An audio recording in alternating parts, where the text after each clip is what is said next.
నాలుగు రోజులు మాట్లాడతారు, ఐదో రోజు మర్చిపోయి ఇంకా పడలే అంటారు. మళ్ళీ వాస్తవా కాదా? తల్లికి వందనం పేరు మీద డబ్బులు పడితే మా బిడ్డలకు డబ్బులు పడినాయని విజిల్ వేసేసి ఈ రోజున ఈ రాష్ట్రంలో ఈ రోజున 24వ తారీఖు ప్రతి పేద కుటుంబంలో కూడా సంతోషం వెల్లివిరుస్తోంది. ఈ సంతోషం అనేది నిరంతరంగా మీ మనసును హత్తుకునే విధంగా, మనసులో చిరస్థాయిగా ఉండే విధంగా గుర్తుపెట్టుకోండి. అంతేగాని ఈ రోజున డబ్బులు పడినాయి, నెల రోజులకి డబ్బులు కింద కొనేసినాం అయిపోయింది, మళ్ళీ ప్రభుత్వం ఏమేస్తుంది అని కాసుకోవద్దండి. మన వంతు బాధ్యత ఉంది. ఈ రాష్ట్రం ఆర్థికంగా ఇబ్బందుల్లో ఉంది. అయినప్పటికీ ఇచ్చినటువంటి మాట కట్టుబడే ఈ రోజున ఈ ప్రభుత్వం అన్ని రకాలైనటువంటి సంక్షేమ కార్యక్రమాలని అమలు చేస్తోంది. అభివృద్ధిని కుంటుపడకుండా పోలవరం పూర్తి రేట్ చేసి 2027 కల్లా ఇదే హంద్రి నివాస్ సుజలస్రవంతిలో కృష్ణానదినే కాదు పోలవరం నీళ్లు కూడా ప్రవహింపజేసేసి 365 రోజులు నదీ జలాలు ఈ రాయలసీమ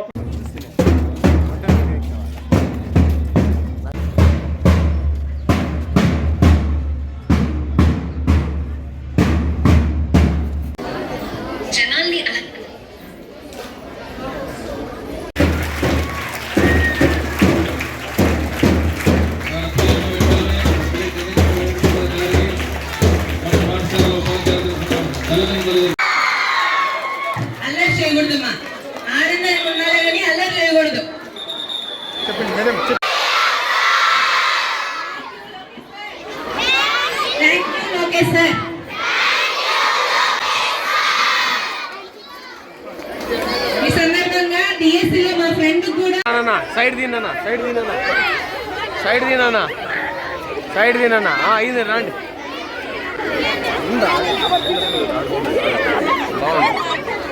అమ్మా సైడ్ తిన్నా సైడ్ ఏడా ఉన్నానా ఇది హైలైట్.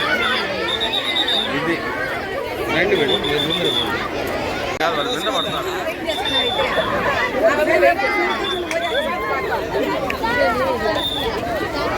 ముందర రాదని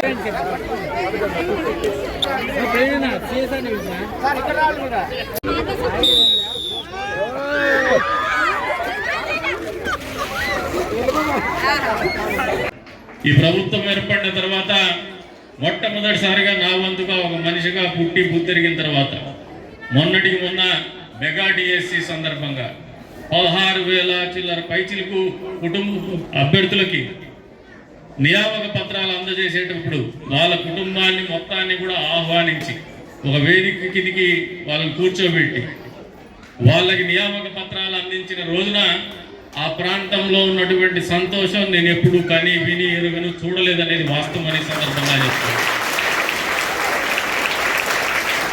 అంతే స్థాయిలో ఈరోజు మనం గమనిస్తే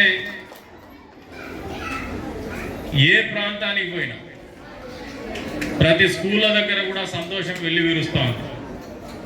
కానీ ఇవాళ రేపు మనం యాంత్రికంగా తయారైపోతున్నాం. మనుషులు పక్కవాడు మనకు ఉపకారం చేసినా, ప్రభుత్వాలు ఉపకారం చేసినా దాన్ని అప్పటికప్పుడు ఆలోచన చేస్తున్నాం, ఆస్వాదిస్తున్నాం, మళ్ళీ మర్చిపోతున్నాం.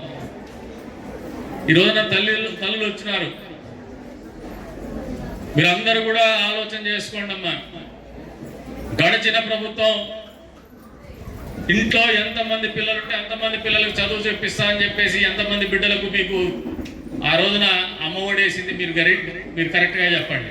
అటువంటి ఈ ప్రభుత్వం, మా ప్రభుత్వం, మంచి ప్రభుత్వం ఎన్నికల్లో ఏదైతే హామీ ఇచ్చిందో అందుకు అనుగుణంగా ఇంట్లో ఎంతమంది పిల్లలుంటే అంతమంది పిల్లలకి మహిళా సాధికారికత కావాలా, మహిళలను ఆర్థిక స్వావలంబన కావాలనే ఆలోచనతోనే ఈ రోజున తల్లికి వందనం పేరు మీద ఇంట్లో ఎంతమంది పిల్లలు చదువుకుంటా అంటే అంతమంది పిల్లలకు కూడా 13,000 రూపాయలు వాళ్ళ అకౌంట్లలో జమ చేస్తూ 2,000 రూపాయలు స్కూల్లో డబ్బులు ఇస్తూ మీకు ప్రోత్సాహం అందిస్తున్నటువంటి పరిస్థితి, మీ కుటుంబంలో ఆర్థికంగా ఉన్నటువంటి ఇబ్బందులను అధిగమించే విధంగా పిల్లల చదువు మీకు ఏమాత్రం భారం కాకూడదనే ఆలోచనతోనే మీకు ఈ రోజున మళ్ళీ ప్రోత్సాహకంగా తల్లికి వందనము 2వ సంవత్సరం వరుస క్రమంలో మీ అకౌంట్లో జమ చేయడం, ఇన్ని రకాలుగా ప్రోత్సాహం ఇస్తున్నటువంటి విద్యాశాఖ మంత్రి గారి విజ్ఞత ఏమంటే ప్రభుత్వ పాఠశాలలో ఉచితంగా విద్య బోధించాలా, ప్రతి కుటుంబం కూడా అంతరించిపోతున్నటువంటి మానవ విలువలు మళ్ళీ పెంపొందించే విధంగా ప్రభుత్వ స్కూళ్ళలో చదువుకుంటే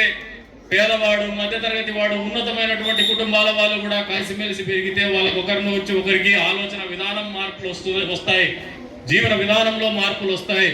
ఒకరింట్లో నుంచి ఒకరింట్లో నేర్చుకునేటువంటి పద్ధతుల్లో వెనకబడిన కుటుంబాలు పెద్ద కుటుంబాల నుంచి నేర్చుకునేటువంటి పరిస్థితులు కల్పించబడతాయి. కాబట్టి ప్రభుత్వ పాఠశాలకు తరలి రమ్మని చెప్పేసి ప్రోత్సాహకాలు అందిస్తున్నటువంటి ఆలోచన విధానం నారా లోకేష్ గారిదని చెప్పేసి కూడా ఈ సందర్భంగా తెలియజేస్తాను.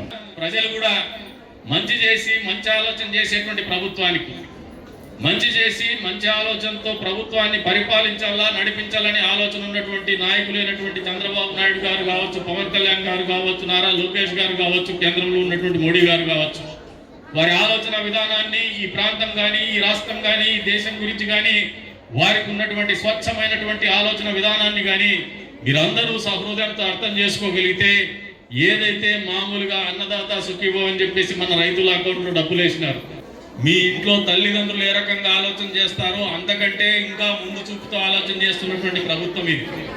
ప్రజల్ని కన్నబిడ్డల్లాగా పరిపాలించాలనే ఆలోచనతో ఉన్నటువంటి మంచి ప్రభుత్వం ఇది.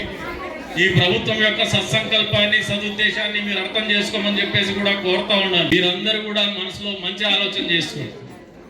ఒక బిడ్డను జన్మించాలంటే ఎంత కష్టం ఒక్కసారి ఆలోచన చేసుకోండి.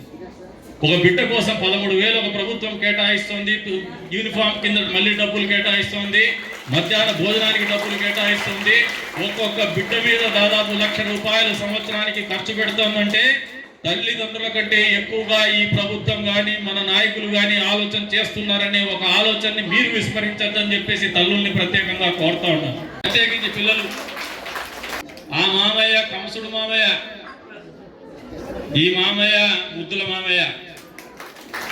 కాబట్టి మీరు ముద్దుల మామయ్య కావాలనుకోండి, కంసుడు మామయ్య రావాలని అనుకోవద్దండి. మీ అమ్మగారు కానీ మీ నాయనగారు కానీ ఏమైనా మర్చిపోయినా మీరు ఒకసారి కిచ్చి మరీ చెప్పండి, కంసుడు మామ వద్దు, ముద్దుల మామయ్య ముద్దు అని. అర్థమైందమ్మా? అర్థమైంటే గట్టిగా చప్పట్లు కొట్టండి.